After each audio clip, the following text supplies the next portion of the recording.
우리 전도서 5장 1절로 9절까지 말씀 우리 천천히 함께 읽도록 하겠습니다. 1절부터 다 같이 합독하겠습니다. 시작. 너는 하나님의 집에 들어갈 때 내 발을 삼갈지어다. 가까이 하여 말씀을 듣는 것이 우매한 자들이 재물 드리는 것보다 나으니 그들은 악을 행하면서도 깨닫지 못함이니라. 너는 하나님 앞에서 함부로 입을 열지 말며 급한 마음으로 말을 내지 말라. 하나님은 하늘에 계시고 너는 땅에 있음이니라. 그런즉 마땅히 말을 적게 할 것이라. 걱정이 많으면 꿈이 생기고 말이 많으면 우매한 자의 소리가 나타나느니라. 내가 하나님께 소원하였거든 갚기를 더디게 하지 말라. 하나님은 우매한 자들을 기뻐하지 아니하시나니 소원한 것을 갚으라. 소원하고 갚지 아니하는 것보다 소원하지 아니하는 것이 나으니 내 입으로 내 육체가 범죄하게 하지 말라. 사자 앞에서 내가 소원한 것이 실수라고 말하지 말라. 어찌 하나님께서 내 목소리로 말미암아 진노하사 내 손으로 한 것을 멸하시게 하랴. 꿈이 많으면 헛된 일들이 많아지고 말이 많아도 그러하니 오직 너는 하나님을 경외할지니라. 너는 어느 지방에서든지 빈민을 학대하는 것과 정의와 공의를 짓밟는 것을 볼지라도 그것을 이상히 여기지 말라. 높은 자는 더 높은 자가 감찰하고 또 그들보다 더 높은 자들도 있음이니라.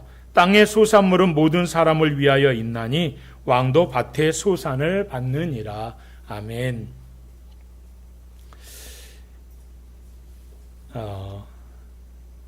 오늘 우리에게 주시는 이 전도서 5장 1절과 9절 말씀은요, 연약한 삶을 살아가는 인생길에 하나님께서 분명하게 선포하시는 것이 있는데, 하늘에 계신 존귀하신 하나님 앞에서 우리 인간적인 어떤 조급함, 그리고 그런 것들 때문에 헛된 말을 하는 모든 것들을 잠시 내려놓고 하나님 안에서 여유로움을 갖고 잠시 기다리면서 하나님께서 행하시는 것들을 우리의 삶 속에서 어떻게 발견할 것인가. 우리 오늘 저녁에 기도회로 모였잖아요. 그럼 기도회는 이제 우리의 목적함이 있단 말이에요. 하나님께 뭔가를 우리가 구하고자 하는. 우리 이제 기도 카렌다에도 우리 교우들의 기도 제목이 빽빽하게 기록되어 있지만 또 일상에서 우리가 오늘 이 자리에 있으면서 내가 주님께 급하게 또 필요로 하는 것들, 구하는 것들이 있을 텐데 그런 것들을 하나님 앞에 우리가 기도할 때 어떤 마음의 자세로 하나님 앞에 서야 하는가. 사실 이제 누구나 자기 목소리를 더 크게 내고 싶고 내 뜻과 내 주장됨으로 내 삶이 그렇게 살아가면 참 좋겠다 하는 생각들을 합니다. 그럼에도 불구하고 사실 우리가 살아가면서 얼마나 쉽게 어떤 다짐과 어떤 결정을 하게 될 때 장담하면서 마치 하나님 안에서도 기도할 때 어떤 소원함이라는 걸 우리가 많이 들어보잖아요. 그런 모습들로 하나님께 그렇게 나아가는 좀 뭐라고 그럴까요? 표현을 좀 뻔뻔하고 자연스럽지 못하는 그런 왜곡된 모습 가운데 우리가 하나님 앞에 마치 어떤 때는 협박하는 것과 같은 그런 모습들로 우리가 하나님 앞에 서게 되는 경우가 참 많이 있는 것 같습니다. 성경은 항상 우리에게 끊임없이 요구하는 게 오늘도 본문에서 말씀하지만 오직 너희는 여호와 하나님만을 경외하여야 한다. 경외함이란 우리가 지난 잠언 말씀을 통해서도 계속 묵상했지만 하나님을 두려워하는 마음이잖아요. 이 하나님을 두려워하는 마음이 단순히 무서워하는 마음이 아니라 그분을 사랑하고 그분을 존귀하게 여기는 마음. 일생의 우리의 모든 삶의 자리에서 하나님이 내 삶의 모든 것의 근원이 되셔서 그분의 주권과 주도적인 모든 삶에 나는 순종하며 살아가는 삶. 그것이 경외하는 자의 삶이라고. 그래서 우리가 말씀을 읽어야 하고 그래서 하나님께 기도해야 되고 주님의 뜻을 분별해서 하나님이 원하시고 바라시는 뜻이 무엇인지를 깨달아서 그대로 살아가야 하는 것. 이게 이제 경외함의 가장 기본적인 본질이다라는 말씀을 우리가 함께 나누었어요. 근데 오늘 전도서 5장 1절부터 9절까지 말씀은요, 우리에게 분명히 이렇게 권고하고 있는 거죠. 하나님 안에서 인간적인 조급함 때문에 서두르지도 말 것이고 헛된 말도 하지 말 것이고 온전히 하나님을 의지하며 의뢰하는 삶을 살아가야 한다. 그래서 오늘 이 시간에 오늘 우리 말씀을 통해서 짧게 우리 잠깐 하나님을 경외하는 삶이 어떤 삶인가, 오늘 본문에서는 우리에게 어떤 삶의 자세를 요구하고 있는가 하는 것들을 잠깐 우리가 함께 살펴볼 거예요. 예전에 제가 경험했던 교회에서요, 그런 일이 한번 있었어요. 이 집사님이 좀 제가 봤을 때도 다른 사람보다 성격이 좀 급한 분이에요. 예, 말과 행동이 거의 동시에 나가거나 아니면 어떤 때 행동이 먼저 나가고 나중에 설명하는 굉장히 이제 급한 분입니다. 근데 이게 일상의 삶에서도 그렇지만 신앙생활 할 때, 기도할 때도 마찬가지예요. 문제가 생기거나 어떤 상황에 이르게 되면요, 하나님 앞에서 이제 기도할 때 자기가 이미 뭔가를 다 설정을 해놔요. 생각을 해요. 그리고 하나님 앞에 기도하는데 어떻게, 우리도 이런 기도 많이 하는데, 하나님 이 문제만 해결되면, 이 문제만 해결해 주시면 제가 이렇게 하겠습니다. 이런 모습으로 살아가겠습니다. 이렇게 헌신하겠습니다. 이런 기도를 참 많이 하시는 분이었어요. 근데 이제 여기까지는 그나마 뭐 결단하고 하나님 앞에 뭔가를 다짐하는 거니까 그래도 봐줄만 한데, 이분이 기도회가 끝나고 이제 그렇게 기도하는 모습이 끝나고 나서 그 다음부터가 문제인 거죠. 전혀 하나님의 뜻이 어디에 있는지, 하나님이 자기가 지금 기도하고 있는 그 부분에 대해서 어떤 마음을 갖고 계시는지, 어떤 생각을 갖고 계시는지 알고자 하는 노력을 하지 않아요. 관심조차 없을 때가 있어요. 그러니까 자기 생각대로 되지 않으면 하나님이 응답하지 않으신 거예요. 그러니까 모든 어떤 기도자의 자세가 그래요. 그러니 이런 어떤 기도를 우리가 하나님께 드리게 되면 이 집사님처럼 어떤 마음이 많이 드냐면요, 신앙생활하면서 참 많이 실망합니다. 그리고 실족합니다. 왜 그럴까요? 내가 이미 답을 정해놓고 하나님 앞에 이렇게 해 주시면 이렇게 할게요라고 했는데, 내가 그렇게까지 했는데 하나님 들어주시지 않으면 실망하는 거예요. 실족하게 되는 거죠. 근데 이 집사님이요, 사실 어느 한 순간에 그런 어떤 마음의 자세를 바꾸게 되는 하나의 결정적인 계기가 있었어요. 그게 이제 오늘 본문 5장 2절 말씀인데, 이 말씀 다시 한번 볼까요? 이런 말씀이죠. 너는 하나님 앞에서 함부로 입을 열지 말며 급한 마음으로 말을 내지 말고, 하나님은 하늘에 계시고 너는 땅에 있으니 그런즉 마땅히 할 말을 어떻게 해라? 적게 해라. 이렇게 하시는 이 말씀이, 이분이 말씀을 묵상하다가 이 말씀에 탁 꽂혔어요. 그래서 이 말씀을 이제 저에게 어떤 의미인가를 서로 이제 대화를 나누면서 깨우쳐지게 될 때, 지금까지 해왔던 기도의 모습이 좀 바뀌기 시작하는 거죠.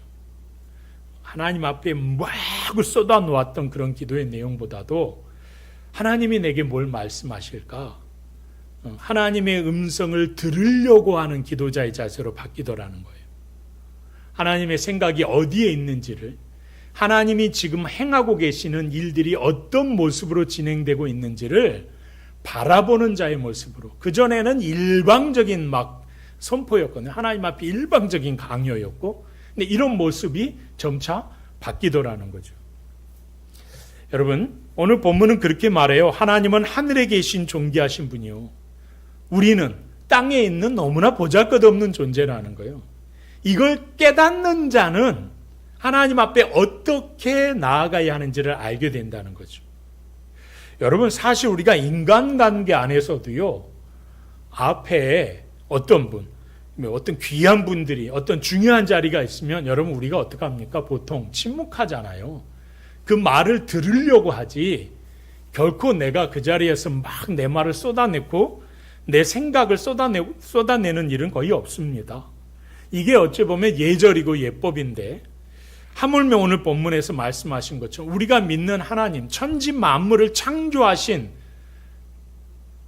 영원한 왕이신 그 하나님 앞에 나아가는데, 그분 앞에 구할 때, 그분의 생각을 알기를 원할 때 어떻게 우리가 막 속사포처럼 쏟아놓는다는 거죠. 그럴 수 없지 않겠습니까? 그러니까 사실 하나님 앞에 우리는 어때요? 말하는 자가 되기 전에 어떤 자가 돼야 돼요? 듣는 자가 돼야 된다는 거예요. 그래서 경청이라고 말씀드렸습니다. 하나님이 내게 무엇을 말씀하실까를 듣는 훈련이 내가 하나님 앞에 이걸 말하는 것보다 훨씬 더 중요하다는 거예요. 훨씬 더 귀한 자세라는 거예요. 기도자의 자세 가운데. 그러니까 기도하기 전에 듣는 것도 필요하고요. 기도하고 나서 하나님이 어떤 말씀을 하시는지를 듣는 자세가 우리에게 필요하다는 거죠. 그러니까 오늘 본문 1절을 보셔요. 본문 1절을 보시면 가까이 하여 말씀을 듣는 것이 자신의 잘못을 알지도 못한 채 형식적인 제물, 제사를 드리는 것보다 훨씬 낫다. 듣는 게 훨씬 낫다는 거예요. 하나님 앞에 제물을 드리는 것보다 낫다는 거죠. 그러니까 우리가 하나님 안에서 진정한 기도는 뭐냐? 내 뜻과 내 요구를 관철시키는 게 진정한 기도가 아니다. 하나님의 뜻에 내 마음을 맞추고 하나님의 말씀 앞에 내 삶을 헌신하는 거예요. 드리는 거예요. 순종하는 거예요. 그것이 진정한 기도자의 자세라고 말씀하시는 거죠. 여러분, 우리가 하나님과의 깊은 교제와 그 말씀의 지침이 없이 살아가면서 우리가 섬기는 어떤 봉사, 희생, 순종, 이게 다 뭐예요? 형식적인 거죠. 형식적인. 그러니까 그런 형식적인 어떤 종교 행위를 통해서 우리가 하는 모든 것들은 오늘 본문 말씀에 보면 뭐라고 그랬어요? 우매한 자들이, 어리석은 자들이 드리는 제사와 같다. 제물과도 같다라고 말씀하는 거예요. 여러분, 이 땅 살아가면서 얼마나 수고하고 애씁니까? 노력합니까? 하루하루 살아가는데 우리 최선을 다해서 살아가잖아요.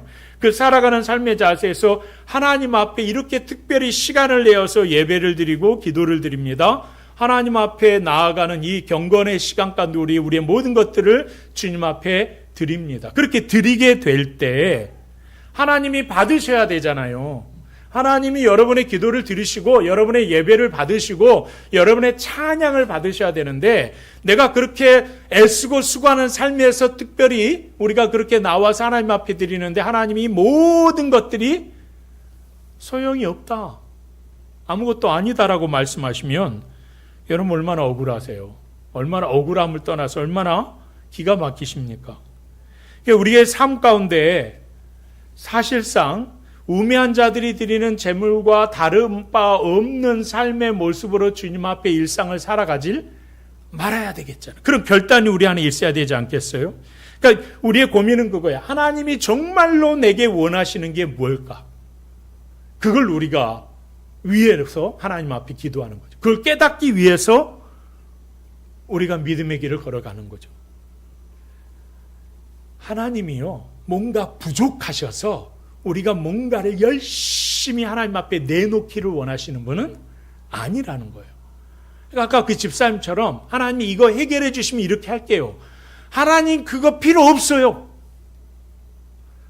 우리는 마치 엄청난 것을 하나님 앞에 내거는 조건인 것처럼 생각하는데 저와 여러분이 내거는 조건의 모든 것들 하나님이 우리가 그런 조건 걸지 않아도 우리의 희생과 섬김이 없어도 하나님은 당신의 생각대로 당신의 의지대로 얼마든지 그 모든 일들을 이루어 가실 수 있는 분 아닙니까? 그러니까 여러분 중요한 건 오늘 본문에서 전도서 기자는 그렇게 말하죠. 정말 우리 인생에 있어서 중요한 건 우리가 그분의 발치 앞에 앉아서 그분이 내게 하시는 말씀을 그분의 음성에 귀를 기울이고 그분의 말씀을 듣는 자세가 중요하다는 거예요. 그것이 우리 인생의 가장 중요한 것이라고 말씀하는 거죠. 여러분 겟세마네 동산에서 예수님께서 하나님 앞에 기도하셨던 장면 기억나시죠? 육신적인 고통, 앞으로 당신이 겪게 될 십자가의 고통의 그 깊이와 넓이를 헤아리시면서 하나님 앞에 뭐라고 기도하세요? 이 잔을 거두어 달라고. 그렇게 하나님께 솔직하게 기도하시지 않았습니까? 근데 그분의 마지막 기도 제목은 그거였어요. 그러나 나의 원대로 하지 마옵시고 아버지의 뜻대로 되어지기를 원합니다. 그게 주님의 마지막 기도 아니었습니까? 그러니까 우리가 이 땅에서 특별히 내 욕심과 내 욕망과 때로는 조급함을 내려놓고 하나님의 뜻이, 하나님의 존귀하신 뜻이, 하나님의 거룩하신 뜻이, 하나님의 우리의 삶 가운데 이루어 가시길 원하시는 그 뜻이 내 삶에 이루어지길 원합니다. 내 삶의 자리에서 펼쳐지기를 원합니다. 그 자세로 살아가야 되는, 그러니까 우리의 마음의 방향을 우리가 새롭게 설정해야 되는 거죠. 수정해야 돼요. 여러분, 내려놓을 거는 과감하게 내려놓으셔야 돼요. 그게 바로 하나님이 기뻐하시는 기도자의 본 모습이라는 거죠. 여러분, 나아가서 오늘 8절과 9절을 먼저 좀 보시면요, 이렇게 말씀합니다. 세상의 불의와 학대를 너희가 보더라도 낙심하거나 조급해하지 말라. 전도서 5장 8절과 9절입니다. 높은 자 위에는 누가 있다? 더 높은 자가 계신다. 그들을 위해 가장 높은 하나님께서 뭘로? 공의하심으로 이걸 이미 살피고 계시기 때문에 이런 일이 너희 눈앞에 펼쳐지거든 막 급하게 울분을 터뜨리면서 뭔가를 이루기 위해서 해결하려고 너희 스스로가 나서지 않아도 된다라고 말씀하시는 거예요. 여러분, 그렇죠. 성경에 그런 인물이 한 명 있어요. 여러분, 다윗이라는 인물이요, 사울왕에게 쫓겨다니면서 목숨을 이제 굉장히 위태로운 상황이 얼마나 많이 놓여 있습니까? 한 곳에도 조금 더 정착하려고 그러면 또 쫓아오고 얼마나 많이 피해 다닙니까? 근데 자기가 생각해 볼 때 자기가 사울왕에게 잘못한 게 없거든요. 너무 억울하잖아요. 억울한 그런 삶, 또 부당하게 학대를 받는 그런 삶의 모습 가운데서 다윗이 어떻게 행동을 합니까? 사울왕은 높은 권력을 소유한 사람이었어요. 다윗은 억울하게 고통받는 약자의 모습이었습니다. 네, 여러분, 다윗이 동굴 속에 숨어 있을 때 이 사울왕을 단칼에 죽일 수 있는 기회가 2번이나 주어지잖아요. 그럼에도 불구하고 이 결정적인 기회가 주어졌을 때 다윗은 자신의 손으로 자기를 죽이려고 쫓아다니는 사울왕을 죽이지 않아요. 해치지 않습니다. 왜 그랬을까요? 그때 우리가 기억하는 다윗의 이야기는 이거죠. 내가 하나님께서 기름 부으신 왕을 내 손으로 죽일 수 없다는 거예요. 이게 여러분, 왕이 존귀한 자기 때문에 못 죽인다는 얘기가 아니잖아요. 하나님의 존귀하심을 바라보는 거죠. 왕이 비록 높은 사람이긴 하지만 그를 세우신 더 높은 재판장이신 위대한 왕이신가 하나님을 알았기 때문에 내가 내 손으로 할 수 있지만 하지 않겠노라고 결단하는 거죠. 여러분, 16세기에 스코틀랜드라는 나라에 존 넉스라는 분이 계신데 우리 이제 장로교의 어쩌면 굉장히 큰 어른이죠. 이 스코틀랜드 영연방을 다스리고 있던 사실상 메리 여왕 앞에서 이 무소불위의 권력을 가지고 있던 그래서 믿음의 사람들을 박해하던 이 메리 여왕에게 그가 이런 선포를 합니다. 하나님과 함께 서 있는 한 그 한 사람은 세상의 어떤 권력자보다 군대보다 강하다라는 말을 했어요. 그러니까 그 권력 위에 가장 높은 재판장이신 하나님이 계심을 믿고 신뢰하는 삶은 우리가 이 세상 속에서 살아가지만 어떤 핍박과 박해 속에서도 흔들리면 안 된다는 거예요. 우리 마음에 뭐가 임해요? 평안이 임한다는 거예요. 평안이. 그러니까 여러분, 이런 말씀 드려서 참 항상 죄송한 마음이지만 여러분의 마음이 오늘도 염려되고 근심되고 내 마음이 평안이 없고 흔들리고 그런 모든 모습 가운데 살아가게 되면 성경은 우리에게 하시는 말씀은 그거예요. 하나님을 신뢰함이 부족하다는 거예요. 하나님을 의지함이 부족하다고 말씀하시는 거예요. 매일 여러분 새벽과 골방에서 일상에서 우리가 기도할 때 그래서 어떻게 기도해야 돼요? 내 요구, 내 소원 이걸 먼저 쏟아놓지 마시기를 바랍니다. 기도의 자리에 앉을 때 때로는 우리가 이렇게 훈련할 필요가 있지 않겠어요? 하나님, 오늘 당신의 뜻을 내게 알게 하여 주시옵소서. 그렇죠? 기도하기 전에 이렇게 기도하는 것이 먼저 하나님 앞에 우리 주의 음성을 듣기를 소망하는 경청하는 기도자의 참된 자세가 아니겠는가. 또 우리가 기도한 다음에도 마찬가지예요. 하나님, 내 이 억울함을, 나의 이 연약함을, 나의 불안함을, 나의 근심을, 하나님 내가 뭔가를 해야 되는데 하는 이 모든 것들을 주께 아뢰는 후에도 어떻게 해요? 내 기도했으니까 끝이 아니에요. 기도했으니까 이제 하나님이 이 기도함에 대해서 어떻게 말씀하시는지를 여러분 들어봐야 되죠. 그러니까 그때도 우리가 조용히 경청하는 시간이 필요하다는 거예요. 우리가 억울하고 부당한 일을 이 땅 가운데 살아가면서 겪게 될 때 우리는 이걸 세상 사람들에게 가장 먼저 하나님 앞에 막 쏟아먹기를, 이 억울함을 막 토로하기를 원합니다. 그걸 고백하는 시간을 막 갖기를 원합니다. 그런데 성경은 우리에게 말씀하시는 거예요. 우리의 가정과 때론 우리가 직장에서 우리가 살아가는 모든 삶의 어떤 사람과 사람의 관계 속에서 겪게 되는 오해와 부당한 대우가 있다. 혹은 학대나 핍박의 문제가 우리에게 다가온다 할지라도 인간적인 혈기로 즉각적으로 나서거나 그 뒷말을 쏟아내지 말라고 말씀하시는 거죠. 다윗처럼 혹은 존 넉스처럼 내 위에 그리고 저 사람 위에 가장 높으신 재판장이신 하나님이 계시다. 그분이 나의 연약함을, 나의 억울함을, 나의 부족함을 이미 알고 계신다. 그러니 내 손으로 직접 해결하려고 하는 내 입으로 쏟아놓는 불평을 말하는 대신에 이 모든 것들을 헤아리고 계시는 누구? 하나님께 주여 내가 이 문제를 주께 올려드립니다.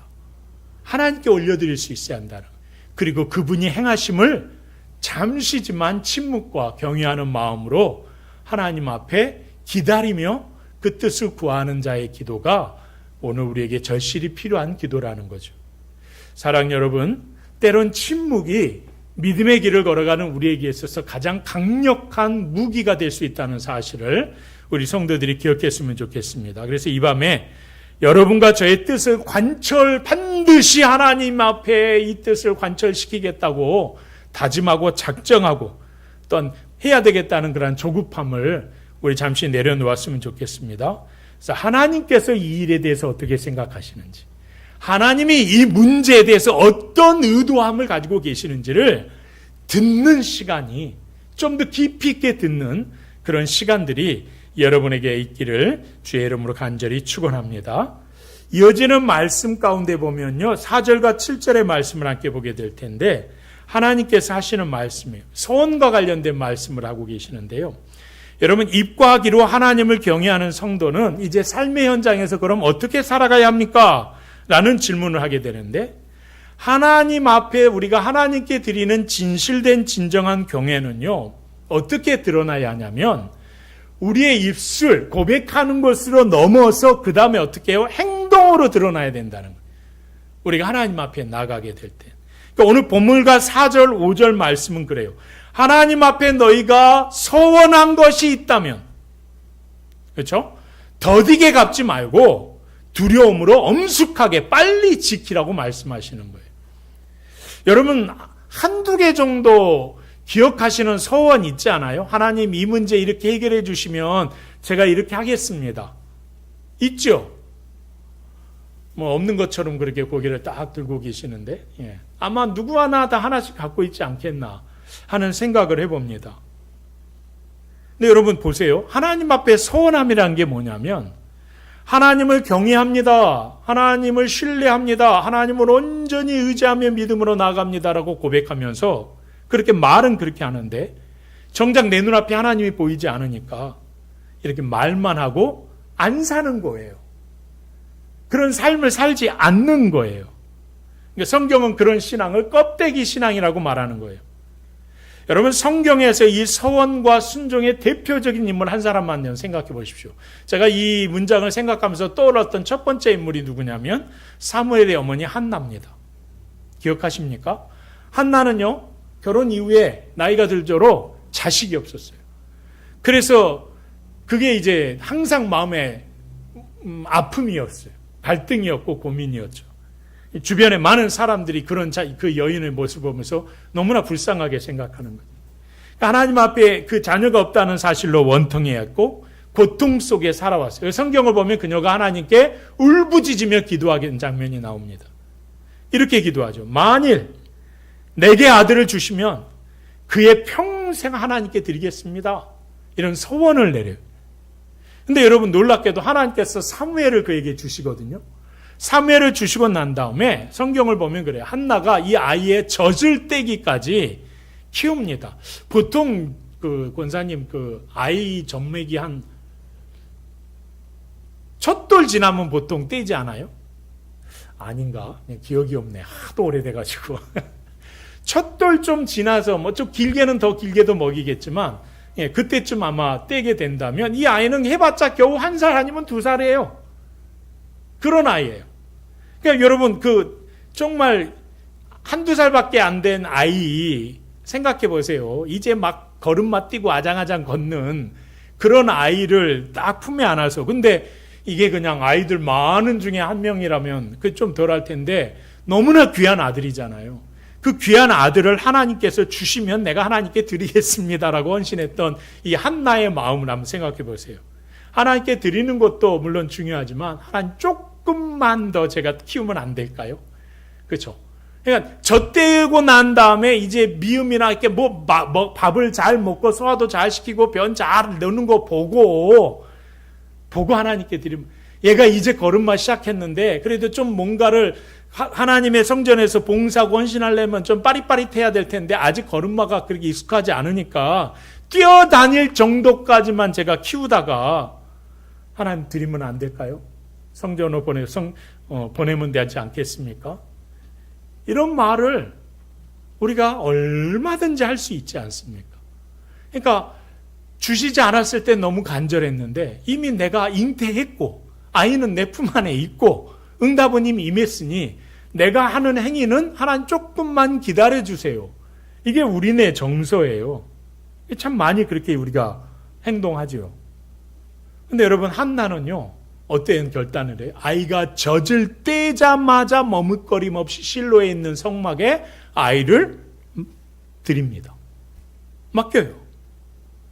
여러분 한나가 이렇게 소원을 지킬 수 있었던 이유가 무엇일까요? 한 가지 오늘 본문 말씀에 만물의 주인 되시는 하나님을 경외하는 마음이 있었기 때문에 그게 가능했다는 거죠. 그녀의 그 신실한 순종을 통해서 사무엘은 그 시대를 바뀌는 위대한 선지자로 하나님 앞에 쓰임받는 역사가 일어나지 않았습니까? 여러분 이제 그 종교개혁자 마틴 루터에 대한 이야기를 우리가 참 많이 하는데요. 그의 삶을 바꾸게 된 결정적인 계기에 대해서는 우리가 잘 몰라요. 그러니까 마틴 루터가 비텐베르그 성당에다가 95개의 또한 이 반박문을 질문을 딱 붙여놓고 그가 어떻게 작센주에 가서 프레드릭 1세에게 뭐 이렇게 숨어 지내다가 성경을 만들고 하는 일련의 과정들을 우리가 그래도 어느 정도 들었는데 어떻게 시작됐지? 이 종교개혁의 어떤 출발점이 어디서부터 근거한 거야? 라고 말한다면요. 여기도 소원이라는 게 들어가요. 어떤 의미냐면 1505년이에요. 7월 2일인데 이때 마틴 루터는 대학에서 법학도의 길을 걷고 있었어요. 법관이 되는 길을 걷고 있었습니다. 근데 이 젊은 루터가 집으로 이렇게 돌아가는데 갑자기 하늘에서 날벼락이 떨어진 거예요. 자기 바로 앞에 날벼락이 떨어져서 생명의 위협을 어마어마하게 느끼고 벼락이 떨어지는 순간 태연하게 벼락 떨어졌네 하지 못하잖아요. 깜짝 놀라서 뒤로 넘어졌어요. 그래서 이 마음에 야 내가 죽을 수도 있었겠구나라는 그 죽음에 대한 두려움이 그를 엄습합니다. 벌벌벌 떨어요. 벌벌벌 떠는 그 순간에 이때는 이 마틴 루터가 캐토릭의 성도였거든요. 그러니까 그때 이런 팩트가 이건데 성 안나여 나를 도와주시옵소서 나를 살려주시면 내가 하나님 앞에 수도사로 살아가겠습니다. 이런 서원 기도를 드립니다. 사실 하나님 앞에 드리는 거죠. 어찌 보면.